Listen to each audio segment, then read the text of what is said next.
Hi hello viewers, welcome to NTV entertainment. నేను తారక్.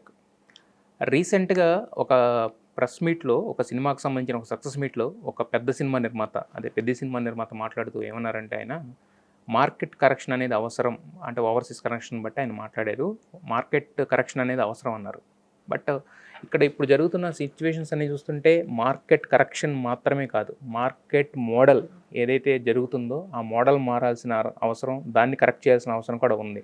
అసలు ఇదంతా ఎక్కడి నుంచి స్టార్ట్ అవుతుంది? ఇంత క్రైసిస్ ఎందుకు వస్తుంది? ఒక పెద్ద సినిమా తీసి ఒక సక్సెస్ కొట్టిన తర్వాత కూడా చాలామంది నిర్మాతలు ఇదే సిచ్యువేషన్లో ఎందుకుంటున్నారంటే, దానికి కొన్ని స్వయంకృత అపరాధాలే కారణం. కొన్ని చేతిలో ఉండొచ్చు, కొన్ని చేతిలో ఉండకపోవచ్చు. బట్ అసలు ఏం జరుగుతుంది ఇన్సైడ్ టాలీవుడ్లో? ఏం జరుగుతుంది? దేనివలన ఈ మార్కెట్ క్రైసిస్ అనేది ఏర్పడింది? థియేటర్స్కి వచ్చేసరికి ఒక పెద్ద సినిమాని తీసుకొచ్చి రిలీజ్ చేసుకుంటే క్లోజింగ్ కలెక్షన్స్లో కనీసం బ్రేక్ ఈవెన్ అయితే చాలు, మేము పెట్టిన డబ్బులు మా చేతికి వస్తే చాలు అనే పరిస్థితి వచ్చేసింది. రొటేషన్స్ అయితే జరుగుతున్నాయి పెద్ద సినిమాలు రావడం వల్ల. కాకపోతే ఓవర్గా అంటే మొత్తం at the end of the business చూసుకుంటే కనుక లాభాల మాట పక్కన పెడితే పెట్టిన డబ్బులు వస్తే చాలు అనే పరిస్థితి వచ్చింది. అసలు ఈ పరిస్థితి ఎందుకు వచ్చింది? అసలు ఏం జరుగుతుంది టాలీవుడ్లో? ఫస్ట్ ఆఫ్ ఆల్ దీనికి కారణం ఏంటంటే సినిమా డిలే అవ్వడం. అంటే సినిమా కంప్లీట్ అయిపోయిన తర్వాత రిలీజ్ డేట్ వేసుకుని ఈ రోజుకి మేము వస్తాం అని చెప్పి వస్తే ఆడియన్స్లో ఒక క్యూరియాసిటీ ఉంటుంది. పెద్ద సినిమాలు, ఎస్పెషల్లీ పెద్ద సినిమాలు. సో ఒక క్యూరియాసిటీ ఉంటుంది. ఆ రోజుకి ప్లానింగ్ ఉంటుంది ముందు నుంచి కూడా. లేదు అనుకుంటే కనుక ముందే సినిమా అంత కాన్ఫిడెంట్గా ఉండి మొత్తం మన చేతిలో ఉన్నా లేకపోయినా ఎట్టి పరిస్థితుల్లో వచ్చేస్తాం, ఒక 1.5 to a year ముందు అడ్వాన్స్గా వేసుకుంటే కనుక, సో అది కూడా ఆ డేట్కి వచ్చేటట్టయితే కనుక దానివల్ల కూడా ప్రాబ్లం ఉండదు. కాకపోతే ఈ సంవత్సరం పలానా డేట్కి వస్తామని డేట్ ఇచ్చిన సినిమా ఆల్మోస్ట్ 6 months నుంచి 1 year డిలే. అంటే ఆల్మోస్ట్ ఇప్పుడు 100 కోట్లతో స్టార్ట్ అయిన సినిమా ఒక 1 year 1.5 year డిలే అయితే ఏమవుతుంది? ఆల్మోస్ట్ ఒక 50 నుంచి 75 కోట్లు ఎక్స్ట్రా పడుతున్నాయి. ఇది 100 కోట్లు అయితే కనుక ఇది వీళ్ళు అమ్ముకున్న యాజ్ ఇట్ ఈస్‌గా రిలీజ్ చేసినా కూడా ఏంటంటే ఖచ్చితంగా అందరూ లాభాల బాటలో ఉంటారు. బట్ ఈ 75 crores అనేది వేస్టేజ్ అయిపోవడం వలన, సో మళ్ళీ దానికి ఏమంటారు? ఇమీడియట్‌గా టికెట్ హైక్ అంటారు. ఫస్ట్ ఆఫ్ ఆల్ సినిమా మీద 2, 3 డేట్లు మారడం వలన సినిమా మీద ఉన్న బజ్ తగ్గితే, రెండోది ఏంటంటే టికెట్ హైక్ అనేసరికి రూ. 1000 పెట్టి సినిమా చూడడానికి అఫోర్డ్ చేయగలిగిన ఫ్యామిలీ మొత్తం కూడా బ్యాక్ స్టెప్ అయిపోతున్నారు. ఎంతసేపు అంటే మనకి ఫస్ట్ 2 days 3 days వచ్చే కలెక్షన్స్ చూసి మనం జీవోలు తెచ్చి రేట్స్ హైక్ చేస్తున్నారు తప్ప, బట్ ఆ 2-3 days తర్వాత ఫుట్‌ఫాల్స్ చూసుకుంటే కనుక అసలు విపరీతంగా డ్రాస్టికల్లీ పడిపోతున్నాయి. బట్ అయినా కూడా దాన్ని పట్టించుకోవడం గానీ, దాన్ని కరెక్షన్ చేసుకోకుండా మనం ఎన్ని కరెక్షన్లు చేసినా కూడా ఉపయోగం ఏమీ ఉండదు ఫస్ట్ ఆఫ్ ఆల్ అనేది నేను కాదు, ప్రేక్షకుల నుంచి వస్తున్న మాట అనమాట. నెక్స్ట్ ఈ టికెట్ రేట్స్ హైక్ అనేది మాత్రం అంటే థియేటర్లో సినిమా అనేదాన్ని చాలా విపరీతంగా శాసిస్తుంది. ద సెకండ్ థింగ్ ఏంటంటే ఓవర్సీస్ మార్కెట్ ఒకప్పుడు జస్ట్ ఒక 1 million, 500,000తో మొదలైంది. ఈరోజు దాదాపు 20 million, 30 million దాకా కూడా చేస్తున్నాయి చాలా సినిమాలు. చూసాం మనం ఇంతకుముందు ఏమేమి సినిమాలు చేసినాయో కూడా.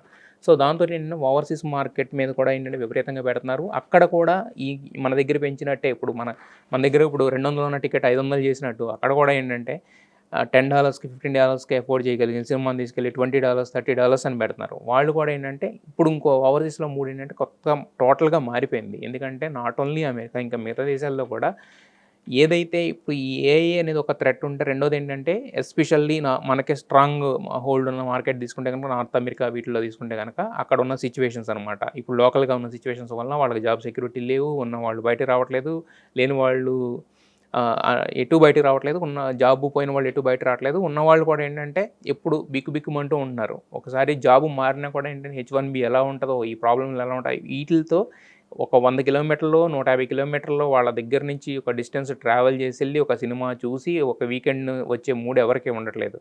ఆ $20 $30 ఉంటే కనుక ఆ లోకల్ ఎంజాయ్మెంట్స్ ఏమైనా ఉంటే చూసుకుంటున్నారు. కానీ ఒక్కొక్కరికి $20 $30 ఖర్చు చేసి ఒక ఫ్యామిలీ ఒక నలుగురున్నా కూడా వెళ్ళి $120 $130 పెట్టి సినిమా చూసేంత లగ్జరీ లేదని వాళ్ళు ఫీల్ అవుతున్నారు. సో అదే $15 $10 $15 ఉంటే వాళ్ళకు కూడా ఇబ్బంది లేకుండా ఉంటుంది. సో ఓవర్సీస్ అందుకే అది క్రాష్ అవుతుంది అక్కడ. అట్ ద సేమ్ టైం చూసుకుంటే ఈ ఓటీటీ ఎప్పుడైతే ఒక బూమింగ్ వచ్చిందో, స్టార్టింగ్లో కరోనా వచ్చిందో, కరోనాలో మొత్తం మార్కెట్ కొలాప్స్ అనుకున్న టైంలో ఓటీటీ ఒక ఆపద్బాంధవుడిలా కనపడేసరికి ఏంటంటే ప్రతి ఒక్క ప్రొడ్యూసర్ కూడా మ్యాక్సిమం అంటే ఆ టైంకి ఎవరైనా చేయగలిగింది అదే కాబట్టి అటువైపు మొగ్గారు. దాంతో ఏంటంటే హీరోలు తర్వాత మిగతా టెక్నీషియన్స్ అందరూ కూడా ఏంటంటే కొంతమంది ఓటీటీ నుంచి ఎక్కువ మార్కెట్ వస్తుంది, ఓటీటీ నుంచి వస్తున్నాయి కదా, సో మాకు కూడా రెమ్యూనరేషన్ పెంచండి అని చెప్పి క్రాష్ డౌన్ అయిన టైంలో ఓటీటీ నుంచి ఇచ్చిన భూమి తోటి రెమ్యూనరేషన్స్ పెంచుకున్నారు. ఇప్పుడు ఓటీటీ మార్కెట్ ఏమైంది? 2-2.5 ఏళ్ల తర్వాత వాళ్ళ అసలు స్వరూపం బయటకు వస్తుంది మెల్లమెల్లగా. అన్నీ కూడా 50% ఆఫ్ ద ఒకప్పుడు 100 కోట్లు పెట్టుకున్న సినిమాలు ఇప్పుడు 50 కోట్లు కొండ కూడా ఆలోచిస్తున్నాయి. ఎందుకంటే వాళ్ళ దగ్గర ఉన్న రిసోర్సెస్ కూడా నిల్లైపోతున్నాయి. ఎందుకంటే ఒక సినిమా ఏదైనా వాళ్ళు కొని ఒక 100 కోట్లు పెట్టి కొని అది ఒక రోజుకి 200 ఒక రోజుకి 2 రోజుల్లోనే అది 100 స్ట్రీమింగ్ మిలియన్ అయిపోయినా లేకపోతే ఇంకొక ఏదైనా కూడా అది దాని మీద పెట్టిన డబ్బు మొత్తం రికవరీ అవ్వడానికి వాళ్ళకి పట్టే time 10 years. But 10 years time వాళ్ళ దగ్గర లేదు. రిసోర్సెస్ అన్నీ కూడా హాఫ్ అయిపోయినాయి. అందుకనే 100 కోట్ల పైన ఒకటి పెట్టాలి అని అంటే కనుక అది ఒక బ్రహ్మాండం అయితే తప్ప పెట్టే పరిస్థితుల్లో లేరు. ఇంకోటి ఏంటంటే రెండోది ఏంటంటే ఫిల్మ్ మేకర్స్ ఏంటంటే వెయిట్ చేయాల్సి వస్తుంది. ఒక 400 కోట్లు 500 కోట్లు పెట్టాం, మాకు ఇంత కాదు, మాకు ఇంతకు రావాలంటే కనుక వాళ్ళు ఎప్పుడైతే సినిమా రిలీజ్ అవుతుందో దాని తర్వాత అమ్ముకోవాల్సిన పరిస్థితి ఉంది. బట్ అంత కాన్ఫిడెన్స్ ఉంటుందా? అంత బిగ్ బడ్జెట్ సినిమాలకి కొంచెం అటు ఇటు అయితే టాక్ మొత్తం తేడా కొట్టేస్తుంది. అందుకని చెప్పి తర్జన భర్జనలు పడుతున్నాయి అనమాట. ఇదొకటి.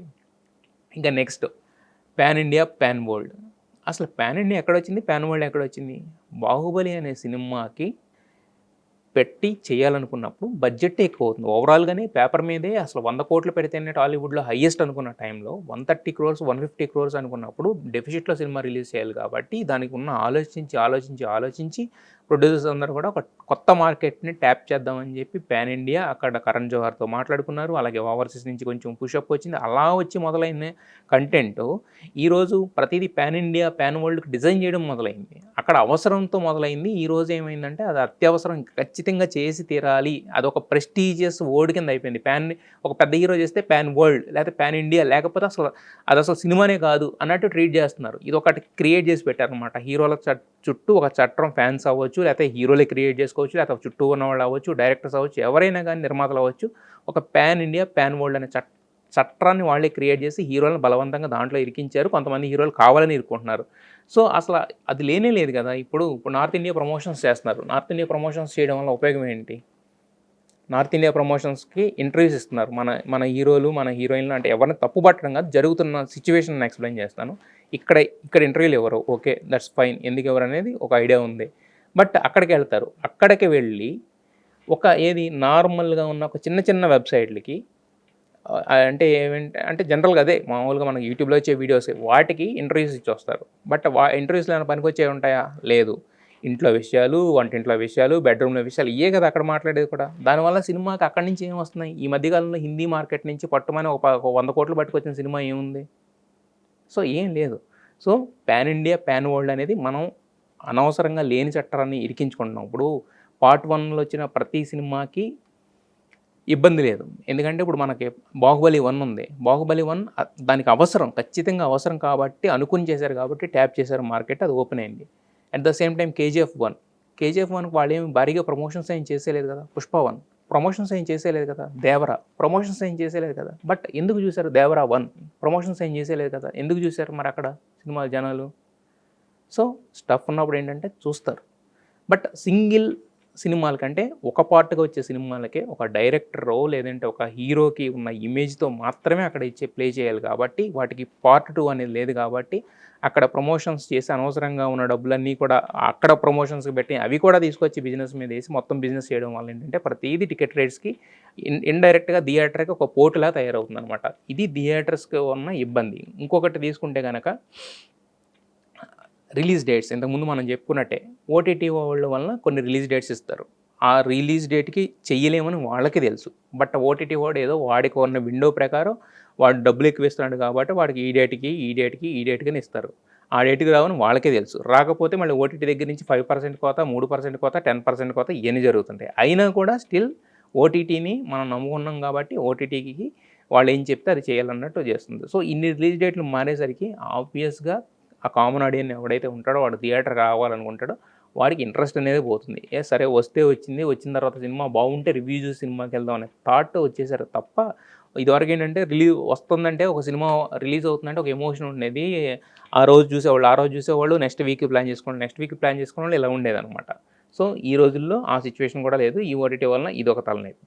ఇది పక్కన పెట్టేస్తే ప్రమోషనల్ కంటెంట్ చాలా రాంగ్ స్ట్రాటజీ అవుతుంది. అంటే ఏంటంటే ఇదివరకు only audio cassettes, audio release చేసేవారు, ఒక ఆడియో ఫంక్షన్ పెట్టేవాళ్ళు, దాంట్లో వచ్చింది చూసి ఆ పాటలు విని లోపలికి వెళ్ళి చూడడం, ఆ పోస్టర్లు ఇదే తప్ప లోపల ఏమీ కనిపించేది కాదు. బట్ ఇప్పుడు ఆ ట్రైలర్ పేలకపోతే ట్రైలర్ 2, ట్రైలర్ వచ్చిన తర్వాత సంవత్సరానికి సినిమా రిలీజ్ అయితే ట్రైలర్ 2, కొన్ని సినిమాలకేమో ట్రైలరు టీజరే ఒక 3, 4 నిమిషాలు, 4 నిమిషాలు ఇచ్చి తర్వాత ట్రైలర్ అని మళ్ళీ దాంట్లో ఉన్న కంటెంట్ బయటపెట్టి, లేదంటే గనక కొన్ని సార్లేమో గ్లింప్స్ అని చెప్పి కొన్ని రిలీజ్ చేసి అంటే మొత్తం ఒక 5, 6 నిమిషాల షార్ట్స్ గానీ ఇవన్నీ కూడా మనం శాంపుల్ చూపించి థియేటర్స్‌కి పుల్ చేయాల్సొస్తుంది. సో, ఈ చూపించే క్రమంలో ఏంటంటే ఒక్కొక్కసారి దాంట్లో ఉన్నది కన్వే కాకపోవచ్చు. లేదు ట్రైలర్‌లో, టీజర్‌లో చూపించిన షార్ట్స్ సినిమాలో లేకపోతే అదొక డిసప్పాయింట్‌మెంటు. ఈ మధ్యన 2, 3 సినిమాలకు జరిగింది కూడా అది. లేదు సినిమాలో ఉన్న యాజ్ ఇట్ ఈజ్ ఎలిమెంట్స్ అన్నీ బయట చెప్పేస్తే, ఇది ఆల్రెడీ మనం ట్రైలర్‌లో చూసిందేగా కొత్తగా ఉందే, ఏముంది అని ఆడియన్స్ ఫీల్ అవ్వడం. ఇలాంటివి చాలా ఉన్నాయన్నమాట. ఇదొకటి చాలా రాంగ్ స్ట్రాటజీ అవుతుంది. Next lyrical videos. ఇదొక పెద్ద తలనొప్పి లిరికల్ వీడియోస్. లిరికల్ వీడియోస్‌లో ఏంటంటే ఆ హుక్ స్టెప్పో ఏదో పెట్టాలి.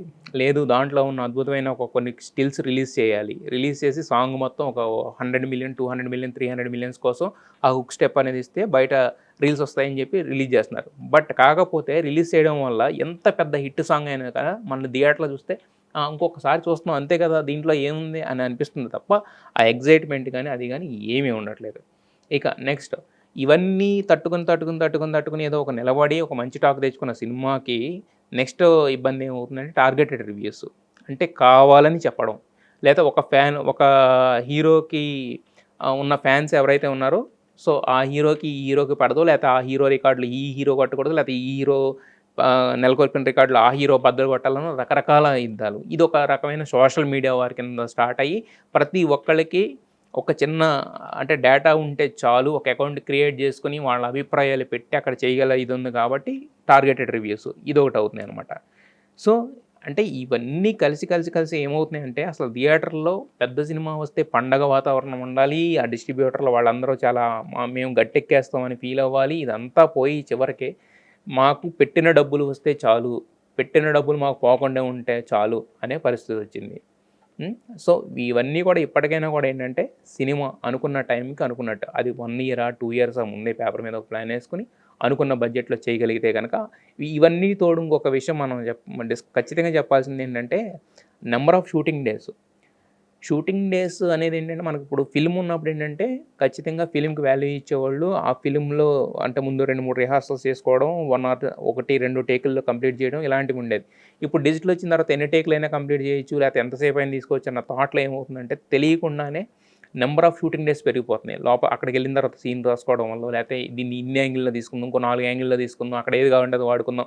ఇలా కొంతమందికి అవగాహన లేకపోవడం వల్లనో లేదంటే అక్కడికెళ్ళిన తర్వాత ఉన్న సిట్యుయేషన్‌ల వల్లనో నంబర్ ఆఫ్ షూటింగ్ డేస్ అనేవి పెరిగిపోతున్నాయి. ఒక చిన్న సినిమా షూటింగ్ చేయాలంటేనే రోజుకి 3-5 లక్షలు ఖర్చు అవుతుంటే, ఒక పెద్ద సినిమా షూటింగ్ 35-40 లక్షలు ఒక రోజుకి వర్కింగ్ డే ఖర్చు అవుతుంటే, అలాంటి ఒక 10 రోజులు, 15 రోజులు లేకపోతే ఒక 20 రోజులు పెరిగితే పరిస్థితి ఏంటి?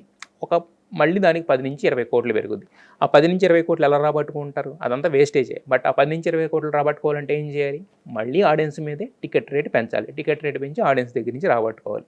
సో, ఇవన్నీ కూడా తలనొప్పి కింద మొదలయ్యి మొత్తం టోటల్‌గా అంటే మార్కెట్‌లో అమ్ముతున్న రేట్‌కి వస్తున్న రిటర్న్స్‌కి సంబంధం లేకుండా పోయిందనమాట. సో, ఇప్పటికైనా ఒక 'వారణాసి స్పిరిట్' లాంటి సినిమాలొస్తున్నాయి. ఇవన్నీ కూడా వీటన్నిటిని దాటి అనుకున్న డేట్‌కి అవన్నీ బిగ్ బడ్జెట్‌తో తెరకెక్కుతున్న సినిమాలు. ఇప్పుడు మనం మాట్లాడుకున్న 2 సినిమాలు.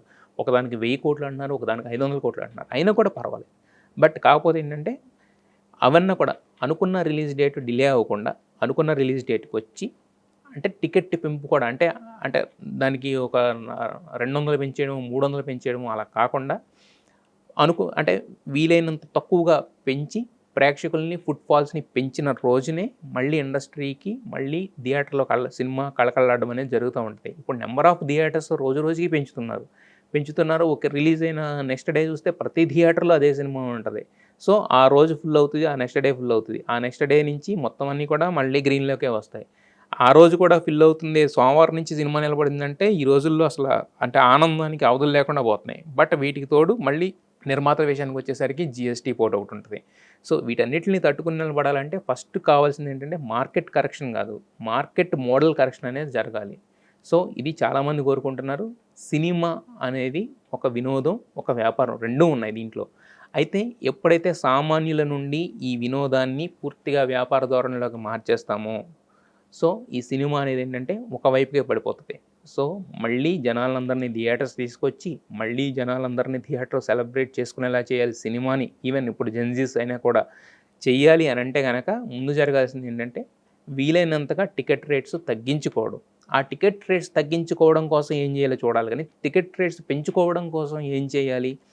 టికెట్ రేట్స్ కాస్ట్ కంట్రోలింగ్ ఇదంతా వదిలేసి ఇంత అయిపోతుంది 100,00,00,000లో తీయాల్సిన సినిమా 150,00,00,000, 200,00,00,000లో తీసి దీన్నెలా రాబట్టాలనేది అది ఎంత అంటే అలాంటి ఆలోచన అనేది అది ఎప్పటికి నాకు తెలిసి అసాధ్యంగానే మిగిలిపోతది. ఏదన్నా 1, 2 సినిమాలకి ఏదో కాలం కలిసొచ్చి అయితే అవ్వచ్చు కానీ, బట్ మాక్సిమం ఆఫ్ ద బిగ్గెస్ట్‌కి అదే అయిపోతది. ఇప్పుడు ఉన్న సినిమాలు కూడా చాలా వరకు సెట్స్ మీద అదే దశలో ఉన్నాయంటున్నారు.